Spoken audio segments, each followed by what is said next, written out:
Ребята, привет! Ну что ж, время летит очень быстро, праздники уже позади и надо начинать работать. В этом видео мы сделаем одну интересную задумку для гаража. Давно я хотел ее сделать, для того, чтобы облегчить и сделать свой труд, свою работу более комфортной. Надеюсь, что вам она также понравится и вы оцените по достоинству.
друзья. Ну и те, кто сталкивался с работой на торцовочно-циркулярной пиле или фрезерном столе, знают, что после работы на этих инструментах остается очень много всяких обрезков, всяких опилок и прочего строительного мусора.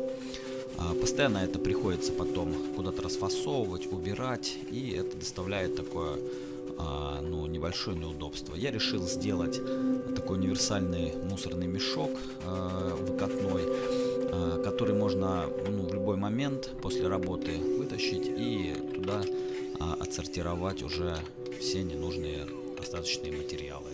Получилось очень удобно, мне очень понравилось, работает все без проблем. В принципе, конструкцию вы видели. Надеюсь, что вы оставите свой позитивный отзыв. Ну, а также, если есть какие-то замечания, буду готов выслушать.